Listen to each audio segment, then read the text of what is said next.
Hey, Brandon. Leo, how you doing? I'm good, man. Thanks. Uh, you certainly got two nice players and addressed two spots. It could have easily been flipped, running back first, edge rusher next, but just maybe talk us through the strategy and how it fell to you. It looks like you played it pretty well. Yeah, I mean, it fell. We honestly we had some guys that were going to be in the mix as it was falling to us, and we liked how the board was. We truly set it up to. I mean, there were guys on both sides of the ball, with 10 picks left that were in the mix, including Epenesa, and so we never tried to trade up in the second round. We liked who was on the board, and we had good grades. And obviously Epenesa, you've seen his production. I without asking the question, I don't know exactly why he fell. I assume he fell his 40 time. Some people knocked him a little bit on that, but how I care about that stuff. I'm looking for football players, and he's a damn good football player. Hey, Brandon, it's Thad. How you doing? Good, Thad. Were you surprised at how well it fell? I mean, I was going to ask if you had any desire to trade up. Clearly, you did not. But were you, maybe a little, surprised that really both these picks kind of almost fell into your lap a bit? Yeah, the second one was much more stressful. To be honest with you, we had Moss in a pretty good spot up there, and once those other backs, they were starting to be a little mini run on backs. I was worried about him, and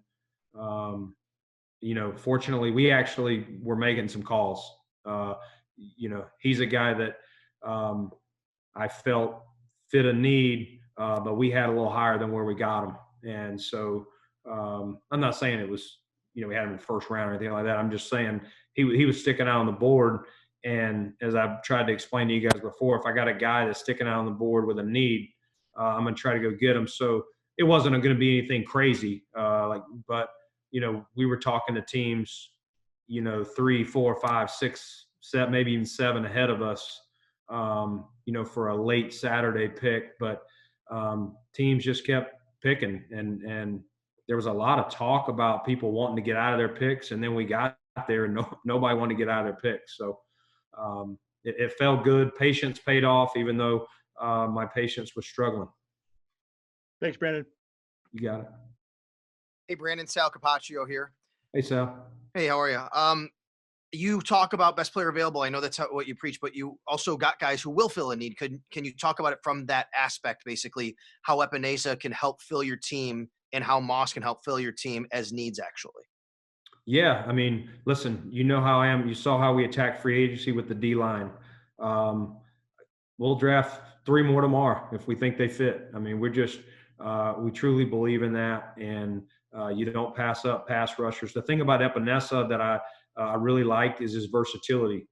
He's got production from the inside as a 3 tech, and then from the outside. So I see him lining up as a left defensive base end, and then reducing down as a sub rusher at times. So the versatility is what I like. He's got, a couple years of double-digit sack production. I think the Holiday Bowl, he either had 2 or 2.5 sacks. You guys can check my stats. He was the MVP, I know. He's just a good football player. He's not going to win, the sexy appeal. I get that, but we're Buffalo. And nobody thinks there's anything sexy about Buffalo. So he's going to fit us well. He's a good old Iowa boy. Hi, Brandon, Vic Carucci. So 2 things. First, Epenesa, and I don't want to leave out Moss on this either. The importance of character to this team and what you're doing, culture in terms of building your culture and so forth. How much did the reputation that they have, and I know a little more about Epenesa, and he talked about it with his dad as a walk-on and ingraining that, he called it the walk-on mentality, nothing's given to you. How much did that factor into also your desire to get him? And then the second thing I wanted to ask is just how smoothly this very different draft has gone so far from the technical aspect. Yeah, first question is, both of these guys we feel are high character guys, and that's very important to us, and that's why they were on the board. There are quite a few guys who have gone off in these first 3 rounds that would have been on our boards as talented players, but we didn't feel they were the right fit. So that does weigh with us, Vic. And secondly, overall, I think it's gone pretty well. Last night we got a little bit of a dry run to kind of see how it was going and how all the league stuff would work out, how we, do transactions and things like that. And without us doing a transaction, it seemed like it went well across the league. I didn't really hear anything, but today it's gone fine. I've had my various, Zooms and different video conferences going, and everything with the league, our communication has gone well.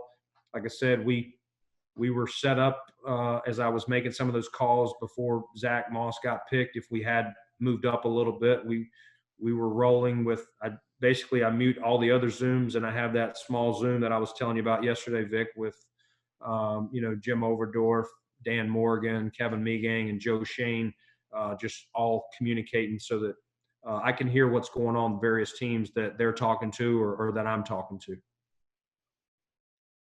Thank you. Yes. All right, Brandon, Chris Brown here. Good job tonight. Just the thing I wanted to focus on was it looks like these 2 players are kind of cut from the same cloth, physical power type players. I'm just wondering, was that just by happenstance, or was there a concerted effort to put a value this year on, strong, powerful, physical type players to add to your roster?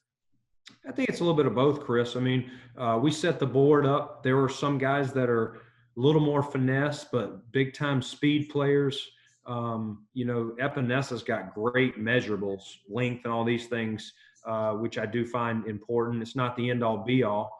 Obviously, we selected Ed Oliver last year, who didn't have those prototype measurables, but Epenesa does. And Zack is I think he's a very good complement to Devin, and Devin's got that shiftiness. Zack's going to be more of that, banging it in there. I'm not going to try, not that he can't dodge, but he's going to lower that shoulder and try to, a little bit how Frank did at an older age, Gore for us. I see that role, but Zack can catch the ball, and so it won't be that he can't sit in there and pass pro. He's a smart guy. He's a pro, and we're looking forward to getting him in here and pairing him up with Devin. Thanks. Hey, Brandon, it's Heather here. Just wanted to talk about, looking ahead to tomorrow and what you might be focusing on. Is the mentality still looking at best player available, or are there going to be specific positions that you want to target, or is it really just a waiting game, kind of like tonight, where the guys that, the positions that you wanted to fill, those guys that you liked fell to you when you were drafting? Yeah, good question, Heather. We won't reach out of the round. If I've got a guy in the mid 4 and a guy at the bottom of 4, I might lean to need, especially if it's one that I think this guy is going to have a bigger impact immediately. Now that we're moving in the later rounds, I think we talked about it earlier. These first couple picks, I was truly just going to sit there and best player. That's what we were going to take. The running back was probably the bigger need of the 2, if you want to compare that. But, with that said, there were other guys that came off too that would have been in the mix. So it was a really easy decision for Zack where he was sitting on the board. But tomorrow, hopefully it's the best player available. But if it's close and there's a need, we may aim to the need. Thanks, Brandon. Yeah. Hey, Brandon, how you doing, bud? How you doing? Good. Hey, the Epenesa pick, it would seem like you've got 3 veteran guys at edge rusher, all going to be in their 30s at the end of the year. Was that pick, obviously he's going to contribute this year, but was that a pick where you're really thinking about the future because you've got those 3 guys that have, turned the corner on 30? Yeah, definitely. You're always looking to what's next and adding in there, but it wasn't a concerted effort. I mean, there were, like I said, Sal, there were guys there that were going to be in the mix, on both sides of the ball. So it wasn't like I was going, man, we got to not come out of tonight without a pass rusher or defensive end. It could have easily gone 2 offense or 2 defense. And so it was truly tonight going to be just strictly best available. And you can never go wrong, as I said, to start this thing out in my book, the way I believe building it, in being strong up front with a guy who can rush. And again, I love Epenesa's versatility as an inside-outside player. If I just squeeze one in quick, the run on wide receivers, did that pretty much, even if you were considering one at 54, did that huge run pretty much take it out of the mix for you? Yeah, I mean, there was a run, and we had some guys that would have been in the mix there, Sal, but they went. And so we weren't going to dip down. I mean, there were guys that we had in the 3rd round that we could have, taken with Epenesa, but we're going best player available. And so that's the way it was. Yeah, there was. I thought there may be some that we liked at 54. I would have lost a bet today. I would have thought there would have been a wide receiver that we would have still had a 2nd round grade on, but there wasn't. Hey, Brandon, hope you're doing well. We've seen a couple different, quotes from front office people and different answers these last couple weeks about how strong this draft is in general. Do you agree with that sentiment? And, I saw one quote that stood out in particular, that there would be 20 or 25 players taken in the 2nd round this year that a lot of front offices would have 1st round grades on. Without giving too much away, how deep was this draft? I think it was deep, but I don't think it was as 1st round deep. I think it was deeper in 2 and 3 than it was 1, in my opinion. We had more 2nd round grades and 3rd round grades than we did 1st round grades. But it's to each his own. So some people may have had it flipped a little bit, but we did feel it was a deep draft. I tell you, some years there's more wild card picks. There hasn't, to this point, been as many wild card picks, which that part's been a little bit annoying because I like when guys come from different areas and they're not coming out of the same rounds that we're picking out of. But it was getting very dicey. Our 3rd round was pretty picked over. Unfortunately, some of the teams that were right in front of us had already picked running back. So once it got close, I was just trying to, stay in there. If they were willing to trade it, I would trade just to keep someone else who didn't have a running back to trade, but they all made their picks. And I felt pretty confident those last few wouldn't take it back. I was just a little uneasy that someone may try and trade in and take Zack. And that would have been, I'd be in a different mood right now if that had happened. Thanks. Hey, Brandon, Mike Catalana in Rochester. You said, well, first of all, we're not used to you not making a move. And then you said other teams weren't giving up their spot. Do you think that had anything to do with the setup tonight, maybe specifically for you or everybody else? Or do you think it just happened to be the way this draft went, especially in that 2nd round? I think as far as functionality, no. I think everybody's got it down. It's not that hard to make a trade. Maybe the separation, Mike, of I got to get on the phone with this guy, get on, you got this Zoom going, you're talking to your owner, explaining what you may give up and what it would cost us, tomorrow or later today. I do think that could slow it down. I don't think it's bothered us, but I could see there were a couple of teams that we were talking to that were interested in what we were willing to give it. I don't think they felt we were shortchanging them, but they kept running the clock down. And I know one of them, I got on the phone and Joe had been talking to him, and I called the GM with about 2:15 to go on the clock. And I'm like, I'm not going to give his name, but I'm like, hey, are we doing this or not? Like, I don't want to run out of time, because when the clock's out, if the trade goes, somebody could jump me, which would be, a bad move on my part. So I was getting a little antsy. I think just all of that stuff, especially when it got down to 5 minutes, maybe that was a little bit of our problem, Mike. All right, thanks. No problem. Hey, Brandon, Marcel here. How you doing? Good, Marcel. You? Good, good. Kind of going off Carolina's question here. Without that pick in the first round, are you almost kind of gracious for that, the time that you got to get used to this new setup and see how this entire thing was going to run from home? Yes and no. Yesterday was rough. I was dying watching some of these guys come off the board. You know, you do the work in the fall and you see them, and when you're at these schools or at these games and you're going, man, that guy's going in the first round, he could help us.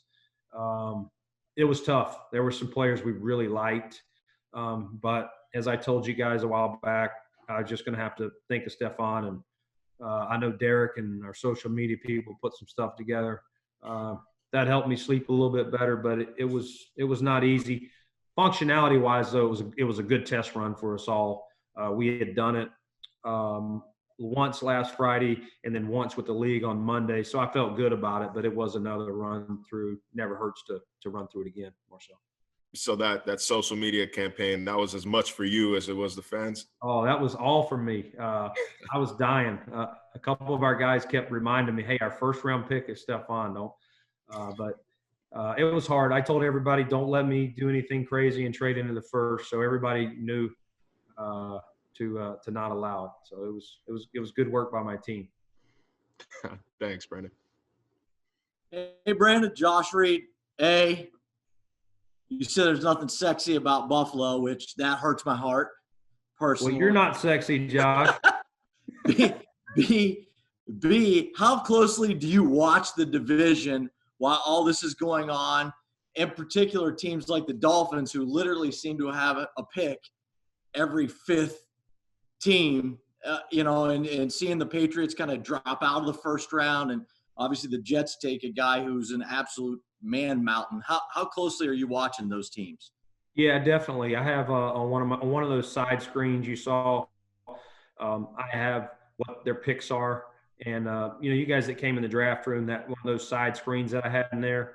I've got a couple of those. I don't have 4. I've got 2, but I can move them around by division, and so I always have the AFC East up, paying attention to what they're doing, and but it's. Again, Josh, you can't control that. They've done what they've done to, try and make themselves better. And I'm sure they're very. This is a happy time for all 32. The proof will be in the pudding if the Buffalo Bills knew what they were doing, and that's all I can control. It's truly like playing golf. You can only control how you play on the course. You can't do anything to your competitors, and so you do keep an eye on it, so you know what's coming at you. If they add an offensive weapon or a pass rusher or a left tackle, like you were talking about with the Jets. So you do want to know what's coming your way twice a year, and we do have to win the division. That's our first and foremost goal. But at the same time, not get antsy. Follow our board. We set our board up and just follow it. And so far, I'm happy with what we've got. A quick follow-up. How much did you try to mimic what you have there to what you have at the stadium, at your office and everything? I mean, you see shots of Bill Belichick sitting at his kitchen table with like one computer and a flip phone. So, but how much did you try to mimic what you guys do? Yeah, Coach Belichick's got a lot more skins on the wall, so he can get away with that. I got a lot of proving to do. But no, it's a mini war room, and Dan Evans, my IT guy, I've been bragging on this dude. Some point, I'm going to make him do like a world media tour or something, but he's been outstanding. We had like a little issue started today, and with the Wi-Fi, we had a little backup Wi-Fi. It wasn't my main one, but if something happened to my main one, our backup was not working correctly, and Dan, called them, got them on the phone, and 30 minutes later, we had the backup back up. So it's he's been great. He's got all my screens working. And as I said, as long as I don't screw it up, we're going to be all right. Hey, Brandon, it's Matt Perino. Hey, Matt. You go back to January and look at some of the mocks, and AJ was going in that 13 to 20 range in the first round. And I'm wondering, as this process has moved along for you guys, when did you guys start to really like him? And in this instance, does how a player handles a stock drop, does that impact how much you like the player? Yeah, I think what we know about him is he's He's a competitive guy, and that's the first thing I said to him was, "Hey, I don't know why you fell. Different reasons. Sometimes guys, it just happens to be a run on other players, like we were talking about with receivers or things like that, and then maybe some people feel, he doesn't fit what they're doing. I don't know.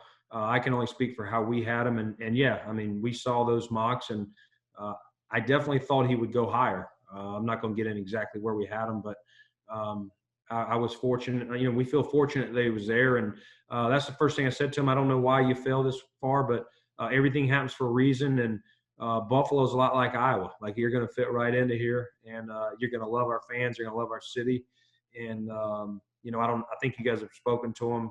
Hopefully that went well. I assume it did, but yeah, I think he'll have a chip on his shoulder to prove that he did belong where those original mocks had him, Matt. Thanks, Brandon.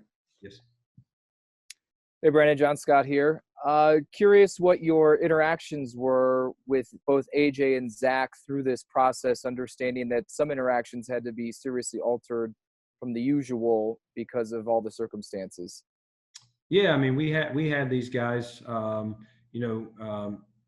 and AJ, in Indy, and then our coaches had Zoomed with them and reported back to me. They were not ones that I jumped on. I jumped on some, but the way you can do it, you can record it. So I'm able to go back and watch some of them. But we had pretty good coverage on them. Some of them, Leslie, if you're talking about AJ, I can't remember if Leslie Frazier was on it or not. I know Eric Washington and our assistant D-line, Jock, where I remember seeing them. But the same with Zack. Coach Skip, got on him with Zoom. And like I said, we had him at the combine as well and got to know him a little bit there. And I did the school call at Utah. And when I say that, that was one of the schools that I went to. I didn't see him play a live game, but I flew out there in the fall and went to a practice and did the background on their guys because I don't know if you've noticed they've had several guys drafted. So I thought it was a school worth me getting to when I was out west. Did get out there and see him run through a practice and go through certain things, which confirmed as much as it can without watching him in a live game. Thanks. Hey, Brandon, it's Fairburn. Hey, Matt. I'm curious during this process, how you were able to do the recon on injury history, because Zach Moss has had quite a few injuries, and what you kind of dug up about that and how this, everything going on kind of altered what you were able to do there. Yeah, really, he was at the combine. So the injury stuff, he was not even a guy that needed to come back for medical rechecks or anything like that. They got everything. And, he's like any of them. They all have certain things. This guy has a knee, a shoulder, or whatever that, has had a surgery or may need some maintenance here or there. But he was not a guy that, I have some guys on my board that are in red. That means there are some medical concerns, and maybe there's a couple that I dropped them. I can think of one. I dropped them around. I can think of another one. I dropped them a couple of rounds because there are, to your point, medical concerns. But there was nothing, major with Zack that our medical people felt like I needed to flag him and potentially drop his value. Thanks, Brandon. Hey, Brandon, John Worrell. What's up, John? You got the fro, the beard. I like it, man. Well, self-isolating, but yeah, beardy. Question. If you can reflect back to the first round of yesterday, and I hate to bring that up, but when you saw 3 receivers go by the 17th pick, did that validate maybe your thought process on what you were thinking when you traded for Stephon? And secondly, did a smile come across your face as you're scouting Epenesa and his first sack is against Josh Allen? Yeah, to be honest with you, I just got told that. I couldn't have told you that that was, but I remember watching that game, watching Josh's stuff. There was a couple plays Josh was keeping him in that game, and then tried to make a couple plays against the tough team. But he's one of those guys. At the end of the day, that I didn't think would be there. As far as your question with the wide receivers, I don't know if it validates or not. I mean, if you remember, I think I went through this with you guys. He was, or the receivers with Stephon, we traded up value-wise around the 18, 19 area. Right. And to your point, those guys went in the top 17. So we would have had to give more, and that's if those teams were willing to move as well. And that's the double-edged sword. You can always talk about trading up, but you got to have that trade partner that's willing to do it for the compensation you think's fair. And so that all went into my thinking, or our thinking when we made that move.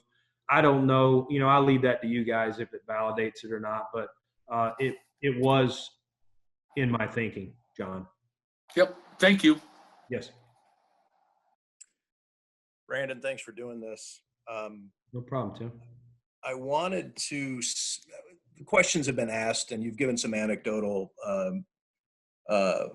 descriptions on the logistics of things, but I just wanted to ask from an overall standpoint, what you've learned from this process by being forced to look at it or conduct it from a different way in terms of just how you're going to do drafts in the future. If you just, because I'm guessing well, I don't want to put words in your mouth. I'll just leave it at that. What is this being forced to do it differently taught you about this? I think at the end of the day, there's probably some times the one thing that I'm going to take for this that I know is my college scouts leave training camp. They come in for, 10 days or so, and then they start, going to all their schools in the fall and watching these guys in summer practice, working their way into games. And I don't see them again until December, kind of face to face like we are. Once, unless I meet them at a game or happen to be at a school, but that's hit and miss.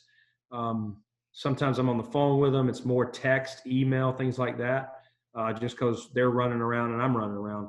I think what I'll definitely add to what I'm doing is I feel very good with, as you guys probably do by now, with this exercise. And I've even added it to some, there's been some calls with coaches that I normally would just had a phone, and I've said, hey, let's jump on a Skype or a Zoom or whatever, and I can see them and get those nonverbals. So I'll definitely add that. Meeting wise, I don't know. There's things that I missed us being able to watch film together that we really couldn't do. Just the technology. Everybody would have to have some really good hardwire or Wi-Fi to do that, and we just don't have that. So I don't know that it's going to truly change my meeting process, but I think we're all more tech savvy, you guys included, and there are some times where this is better than just a phone call or a text. And then, Brandon, I wanted to ask you about your running backs. How would you analyze your depth chart from a size standpoint, given, and mostly talking about Devin and Zack Moss? Yeah, I mean, again, Devin is a little over 200 pounds. I think he does run tough. He's obviously more of a make you miss guy. Zack, as I said earlier, he's going to be more of that first and second down guy. I think he'll be fine on third down. And then again, I know you said those two, but TJ Yeldon's right there. I'm glad that we have TJ in a contract for another year, and he brings versatility as well. He can, if he needs to start a few games, he can catch it out of the backfield. We used him last year when Devin went down as that more that sub back, and Frank was kind of that first and second down back. So, I think more of the goal line and things like that, as we did with Frank last year, you'd see Zack do. I think Devin will do a similar role that he had, and then we'll see how TJ mixes in there. Thanks, Brandon. Yep.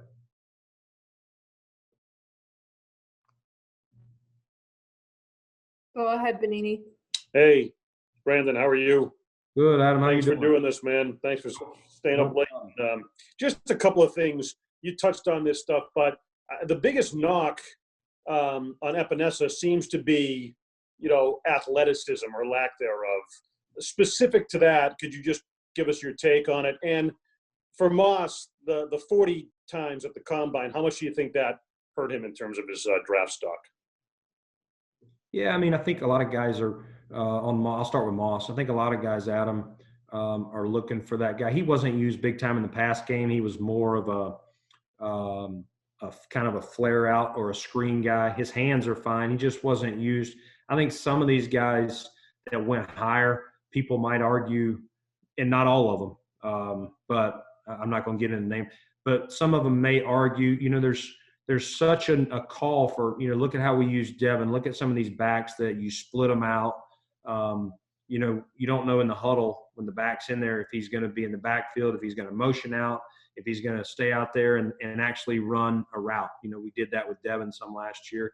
I don't know that we would do that with Zack, and that seems to be where the game has gone. There's been more guys that people are trying to get that versatility to keep the defense.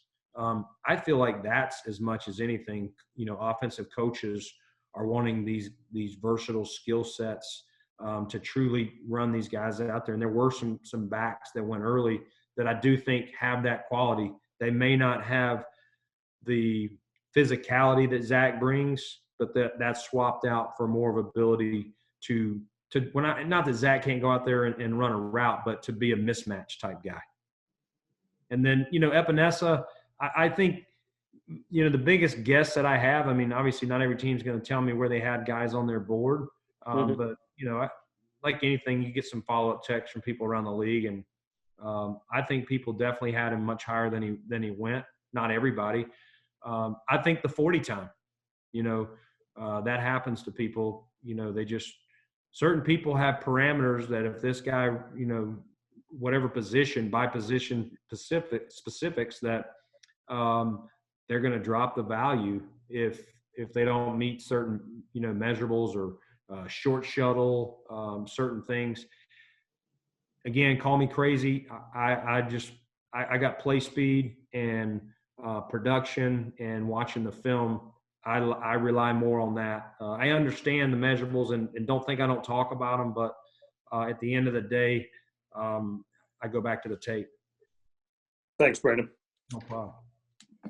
Hey, Brandon, it's Heather again. I guess you kind of already answered my next question. I was going to ask you, going back to Epenesa and how his stock might have fallen because of his, showing at the combine. I was kind of going to ask just, how much do you weigh what you see on film versus what they do at the combine? But you kind of already touched on that there. And then my other question was going to be if you actually did watch Stefon Diggs highlights, as you said you were going to when the 22nd pick came up.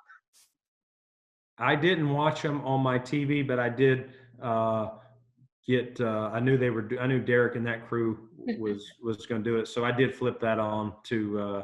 I didn't just sit there and do what I said I was going to do, but I did look at the highlight that I'm supporting our social media people. I don't have Twitter, but my wife has it, so I was able to see it. Nice. Thanks, Brandon. Yeah. Hey, Brandon, Sal C again, the younger, balder Sal here. So Zach Moss, his style is obviously very hard-nosed. He even said he likes to make defenders make business decisions, which is kind of funny. But given that style and the fact that he had close to 800 touches in college, are you concerned about that at all as far as how you have to kind of manage that, and how do you manage that going forward? Yeah, we like to mix our guys in. You see that. You don't see rarely do you see the workhorse 20-plus carries anymore. How much do we really see that? There's all sorts of – it's like baseball pitchers. Rarely do you see a guy start and go the whole game. You get to the 6th inning and you got this, the setup guy, the 7th inning guy, the 8th inning guy, and I don't know all the baseball terms. I know Sal's a big baseball guy, other Sal, so I'm not going to show my ignorance there. But he can fill you in on all what I was intending. But long story short, you just don't see guys, Walter Payton, guys like that, and they're, Jim Brown back in the day, that just are getting the ball and they're playing 80% of the snaps. There's variations. There's guys that are better in the passing downs, better in the run downs. And so coaches use that more of a shuttling personnel on and off. So I have no worry about him. We'll use him, Coach Dayball and Kelly Skipper they'll use them how they see fit. Okay, Brandon, thanks for your patience here. If we're like Devin's best traits, you might say they're elusiveness, short area quickness, and just juice. What would you say are Zack Moss's calling card traits, and how do you think his style fits what Brian Dable likes to do?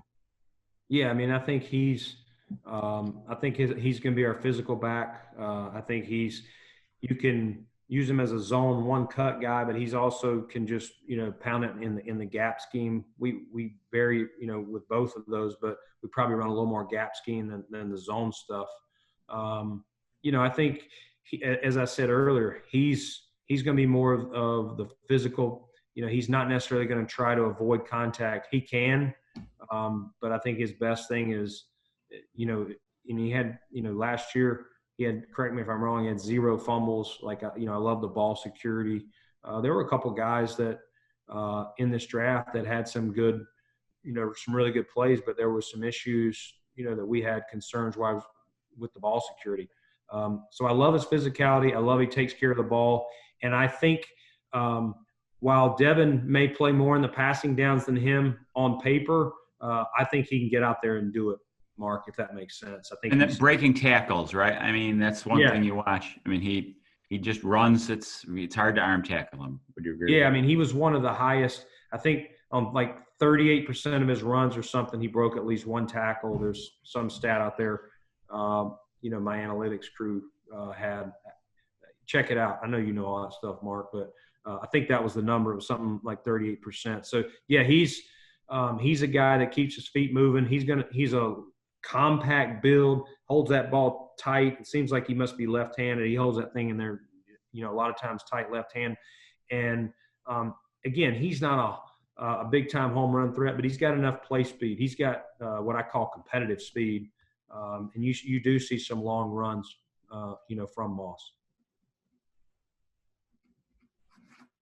Hey, Brandon, I asked this question to AJ and wanted to get it from you as well, but what comes next for these rookies? I mean, generally it's a time for them to, under normal circumstances, fly to their new towns, tour the facilities, get settled, and then come back for rookie camp in a couple weeks. But what is the process for these new guys now moving forward?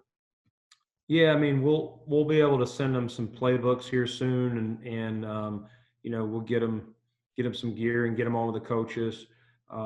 We really won't be able to do much with them until that rookie camp that we would have, and similar to what we have going on with the vets, you can start that weekend holding some virtual meetings and things like that. So, we'll work through the logistics and see where our country's at as much as anything. But it'll all be, Marcel, everything's going to be virtual. Unfortunately, that's the disappointing thing. I love getting to know these guys and bringing their families in. That's always a fun time after you draft them. These first couple of days, who do they bring? Girlfriend, mom, dad, whatever, and just kind of putting your arms around them and welcome them. That's probably the disappointing part of this is what we're doing right here. We got to do the same thing with our players. So it'd be a lot more classroom oriented than. Yeah, we're not going to be able to get on the field with them or anything right now. Right. I mean, of course. Thank you. Yeah. Hey, Brandon, our station recently had a conversation with Bill Polian, and he said that at some point a team reaches a stage where they get good enough that you start to draft to beat the one or two teams that are maybe a little bit better. Have you guys kind of gotten to the point where you can start to draft to beat the Chiefs, beat the teams that maybe are just looked at least from the outside as that team that you're chasing? Are you guys to the spot where now you're going, all right, the foundation's laid. Now we start drafting to maybe battle what they're good at? Yeah, I mean, the first thing you got to do, Josh, is win your division. So, we do pay most attention to that and what we're up against, what kind of offense they're going to be running, where their strengths are going to be on all three phases: offense, defense, and special teams. Each team, and now we'll reassess their personnel and see if it changes what we think. Okay, now that this team has added these players, maybe they're going to run more 11 personnel than 12 personnel, or vice versa. what's going to be the strength of all sides of ball. You do pay attention to, your conference. We probably pay attention to our division, conference, but also our opponents for this year, the 2020 opponents. But you got to win your division, and that's our main focus, is nothing beyond. We haven't won it, since the mid-90s. And until we do that, we're not going to be able to host a playoff game here in Buffalo, and that's the next goal. Thanks, Brandon. No problem. Hey, Brandon, how's it going? Joe here. Good, Joe. How you doing, buddy? Doing great, thank you. Now, I know, especially with this draft in particular, you are extremely cognizant of how who you're drafting, what positions you're drafting to, and whether or not they will get on the roster and making sure that there's a spot there. So when you drafted AJ, signed Quentin Jefferson, signed Mario Addison, where does that leave Trent Murphy with you guys right now? And are you trying to look into trying to move him to a team where he could hook on? No, I mean, we're just adding players right now. We believe in competition and things like that. So, no, I mean, Trent's been participating in our off-season program just like other guys. As I started out with the first Epenesa question, I believe your D-line has to be strong. And so we're a long way till September. A lot of things can shake out as to who that, 8, 9, 10 guys, whatever we decide to keep up front. So no, nothing like that.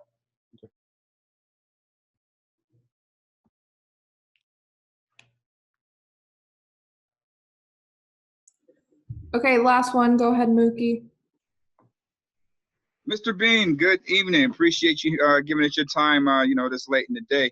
I'm going to have to start calling you Beane the Burglar, how you just continue to steal in the draft year in and year out, getting guys like Epenesa, who was considered probably one of the top defensive ends in this draft, to fall at 54, and getting a guy like Zack Moss, who, pretty much was projected to go in the second round. You get him in third. So basically, how important is it to get impact players in those meat and potato rounds, like the third, fourth, and the fifth rounds? Yeah, it is. I mean, obviously you'd love to get all starters. It's a really good question, but it doesn't always work that way. So as you get into these meat and potato rounds, if it's not a guy that you think is going to start, you'd love to have a guy that can push a starter somewhere or be a solid backup. And if he's a solid backup, how will he affect our special teams? Is he going to be able to get a jersey? Is he going to be one of those, 46? Well, they've upped that to, I believe, 48 this year. But how does he affect the game day roster? And that's what you're looking at as we, head into tomorrow. If it's not a starter, how does he get a jersey? Does this player over here, even though he may not quite challenge to start, this guy may challenge to start. But if this player doesn't win the starting job, he's not as good on special teams. Whereas we know this guy's going to be a 4-core player, maybe not as good of a chance to start. Maybe it's a fifth linebacker who has no chance to start, but he's a really good special teamer versus a guy that may compete at another position to start. So those are the decisions that you get to weigh. And again, that's kind of how we try and set the board up. There are some guys late that we don't think will ever be great starters. You look at a guy we added this year in free agency, Tyler Matakevich, out of Temple, and what a career he's made as a special teamer. No one saw him, barely making a roster, and he's made a name for himself. So those are the things we look at, especially on day 3. Thanks a lot. Appreciate that, man. Keep doing what you're doing. Appreciate that. Thank you.